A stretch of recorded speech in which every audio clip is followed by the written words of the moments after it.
am your French ate.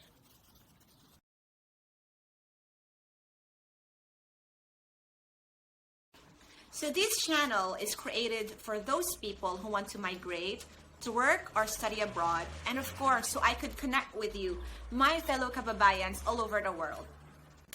Today's topic is interesting to those of you who are planning to move abroad.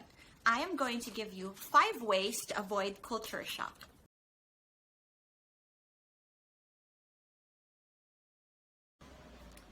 Number 1, in order for you to avoid culture shock, you have to research. Knowledge is important and ignorance is not an excuse.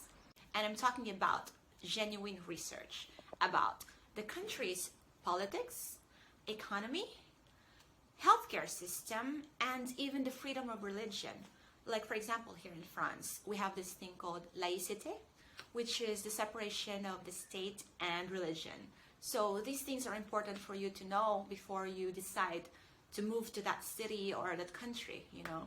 Like for example, if the country is under coup, is it the best time for you to travel there?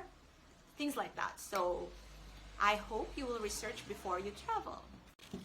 So research is important because us Asians, especially Filipinos, we kind of like grew up in a culture of sinocentrism, and this is the tendency of viewing other people's culture and practices better or higher than our own. So we kind of assume that the grass is always greener on the other side, but it's not always the case, of course. It can be, but you have to be prepared.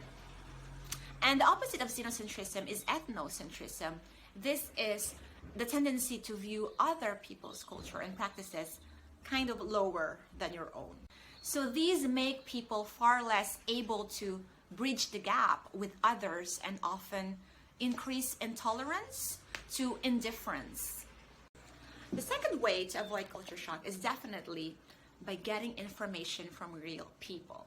And I'm talking about your family member, your former colleague, or your friend who lives in that country. Contact them, ask them about everything they know about the country, you know. And if you don't know anyone in that country, no problem. Nowadays, people just communicate through digital world. Like for example, in France, there are many Facebook forums where you could like talk to other Filipinos and ask about specific information you need. So I am a member of Bonjour Pinoy, or Filipina and French forum on Facebook.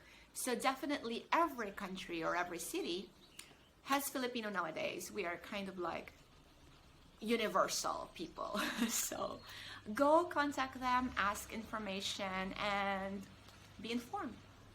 Number 3, in order for you to avoid culture shock, it is important to check the country's seasons, whether it's a tropical season or it has 4 seasons.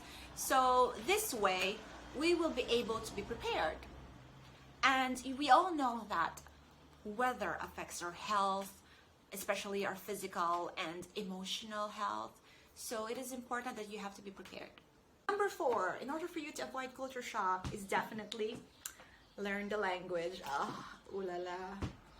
Whether it's American English, British English, or Singlish, French, German, Czech, whatever it is, go learn it. Invest time and effort for you to learn it. It's really important. And I'm sorry, Emily, there's no such thing as fake it till you make it. You have to learn. So the 5th and last thing that you should do in order for you to avoid a culture shock is something that I actually did not do.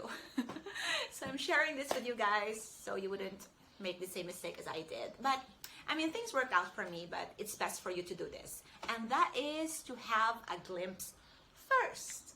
Experience is the best teacher, we all know that. So definitely it's best to go visit as a tourist, but not like a tourist as like, wow, my gosh, Eiffel Tower, things like that.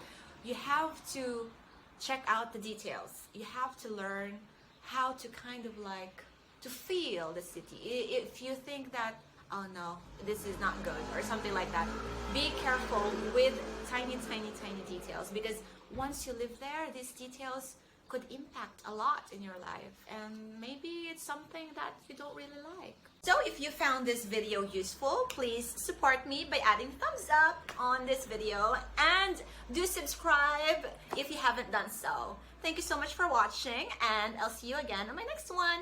Merci, à bientôt.